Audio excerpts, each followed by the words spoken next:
অজুতে আমাদের যে সমস্ত ভুল ত্রুটিগুলো সচরাচর হয়ে থাকে সে বিষয়ে সামান্য কিছু কথা আর্জ করার এরাদা রাখি। ওয়া মা তাওফীক ইল্লা বিল্লাহ।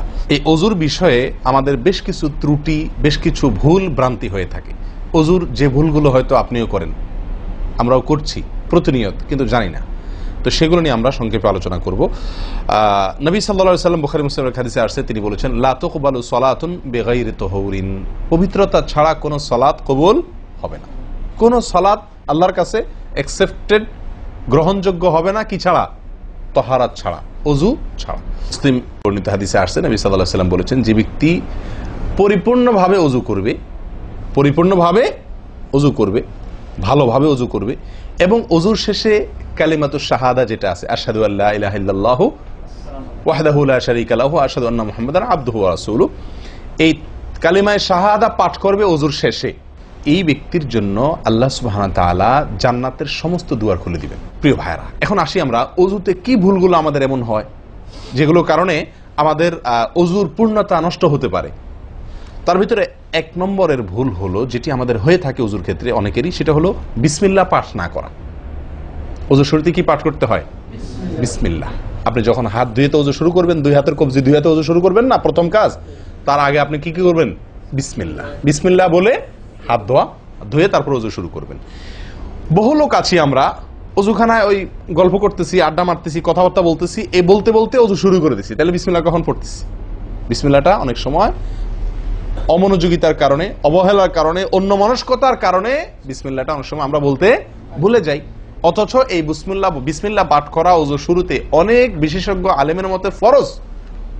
অনেকে বলেন বিসমিল্লাহ পাঠ না করলে ওযুই হবে না, আপনি যদি ভুলে বাদ দেন ওযু হলো না। যদিও সংখ্যাগরিষ্ঠ ওলামাদের মতে এটা না, তাদের মতে বিসমিল্লাহ পাঠ করা এটা ওযুর সুন্নাহ। এটা হলো ওযুর কি? সুন্নাহ। এটা আপনি যদি বিসমিল্লাহ বলে যদি ওযু শুরু করেন, তাহলে ওযুটার ভিতরে পূর্ণাঙ্গতা আসলো। দ্বিতীয় যে ভুলটি হয় ভাই, 100-99 জনের বলবো, তার চেয়ে বেশি হতে পারে, হাজারের ভিতরে 10 জন মানুষের হয় কিনা আমার সন্দেহ আছে এই কাজটা সঠিকভাবে করতে পারি না। সেটা হলো ওযুর সময় মিসওয়াক করা। ওযুর সময় কি করা ভাই? মিসওয়াক করা। এটি এত গুরুত্বপূর্ণ সুন্নাত যে নবী সাল্লাল্লাহু আলাইহি ওয়াসাল্লাম বলেছেন, বুখারীর হাদিস, লাউলা আন আশুক্কা আলা উম্মতি লা আমারতুহুম বিসওয়াকি ইনদা কুল্লি ওযু। বুখারীর হাদিস। নবী সাল্লাল্লাহু আলাইহি ওয়াসাল্লাম বলেন, আমার উম্মতের জন্য যদি কঠিন না হতো, তাদের জন্য কষ্টের কারণ না হতো, তাহলে আমি তাদেরকে বাধ্যতামূলক করে দিতাম, ফরজ করে দিতাম কি? প্রত্যেক ওযুর সময় মিসওয়াক করা। হাদিস থেকে, তার বক্তব্য থেকে বোঝা যায় যে ওযুর সময় মিসওয়াকের গুরুত্ব তার কাছে কত বেশি ছিল। 3 নম্বর যে ভুলটা আমাদের হয়ে থাকে সেটা হলো কুলির মধ্যে। দেখেন, প্রত্যেকটা কাজেই কিন্তু আমি একটা একটা করে আপনাদের দেখাচ্ছি ওযুর প্রত্যেকটা কাজে আমাদের ত্রুটিগুলো হয় কিভাবে। দেখেন, কুলির সময় ভুল হয়। কি ভুল হয়? কুলিটা যেভাবে করার কথা সেভাবে আমরা করি না। হাদিসে কুলির বিষয়ে নির্দেশ এসেছে, সেটাকে বলা হয়েছে মদমাদা।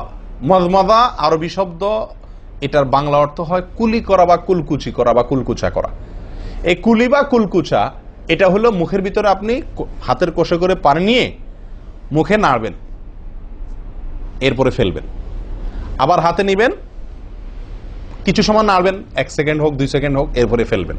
এটা হলো কুলি বা কুলকুচা। আমরা বেশিরভাগ সময় এরকম করি আলহামদুলিল্লাহ। যখন ব্যস্ত থাকি, যখন হুলস্থুল থাকে, কোনো সময় কোনো কাজের তাড়া থাকে, তখন অনেক সময় আমরা কি করি? হয় কি না হয় না? মুখে নিলাম আর ঢাললাম, মুখে নিলাম আর ঢাললাম। আমি জানি না আপনাদের হয় কিনা এরকম। আমি দেখছি এরকম অনেক সময় হয়। আপনারা একমত কিনা? নিলাম মানে ব্যস্ততার কারণে, হয়তো জামাত শেষ হয়ে যাচ্ছে বা অন্য কোনো কারণ আছে, অথবা দেরিতে আসছি, তো তখন মুখের ভিতর নেওয়া আর ফেলাও, নেওয়াও আর ফেলাও, এতে কলি হবে না। নাম্বার 4, নাকে পানি দেওয়া। দেখেন, একটা একটা করে দেখেন, প্রত্যেকটাতে ত্রুটি আছে। আল্লাহুল মুস্তাআন। নাকে পানি দেওয়া, নাকে পানি দেওয়ার যে নির্দেশ আসছে হাদিসে, এটাকে বলা হয় ইস্তেনশাক। ইস্তেনশাক শব্দের মূল অর্থ হলো পানি টানা, নাকে পানি টানা। আমরা নাকে পানি টানি না, দেইও না। একটা হলো দেওয়া, একটা হলো ছিটানো, আর একটা হলো টানা।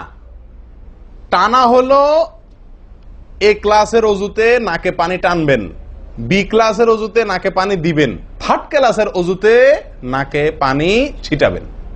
আমি কি বুঝাতে পারছি? তো আমরা বেশিরভাগ লোক থার্ড ক্লাসের উজু, সারা জীবন থার্ড ক্লাসের উজু করি। আপনি থার্ড ক্লাসের উজু করে আপনি জান্নাতে যাবেন? ফার্স্ট ক্লাসে থাকেও তো যাইতে কঠিন হয়ে যায়। আপনি থার্ড ক্লাসের উজু করে কিভাবে আপনি সালাতের ইয়ে খুলবেন, তালা খুলবেন, কিভাবে আপনি জান্নাতে যাবেন?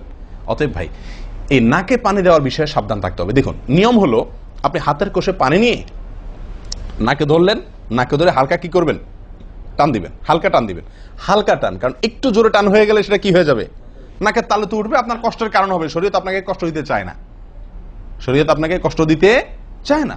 আল্লাহ সুবহানাহু ওয়া তাআলা চান না আমরা কোনো কষ্টে নিপতিত হই। অতএব আমি এমন জোরে টান দেবো না যে নাকের তালু তো উঠে, কিন্তু হালকা একটু টান দেবো যাতে করে অন্তত সামান্য একটু ভেতরে পানিটা যায়। নাকে পানি দেওয়ার উদ্দেশ্য আর কুলি করার উদ্দেশ্য এক। নাকে পানি দেওয়ার উদ্দেশ্য হলো নাকের ভেতরের যে ময়লাগুলা, ধারে কাছে যে ময়লাগুলো আছে, এগুলো যেন পরিষ্কার হয়ে যায়। আল্লাহর দরবারে দাঁড়াবো পরিচ্ছন্ন হয়ে, পবিত্র হয়ে। হ্যাঁ, এই জন্য নাকে পানি দেওয়ার নির্দেশ আছে। এখন আপনি যদি নাকে পানি কোষ নিয়ে ধরে একটু হালকা টান দেন, তাহলে ভিতরে কিছুটা পানি যাবে কি যাবে না, এটা আপনাকে করতে হবে। নাম্বার 2, এটা যদি আপনি করতে কষ্ট হয়, টান দিলে, আপনি আস্তে টান দিলেও উপরে উঠে যায়, তো দরকার নেই। তাহলে আপনি কি করেন, নাকে পানি দেন। নাকে পানি কিভাবে দিবেন, নাকটাকে অন্তত পানির মধ্যে কি করে রাখেন, চুবাই রাখেন, 1 সেকেন্ড চুবাই রাখেন, কিছু দূর পানি যাবে কিনা।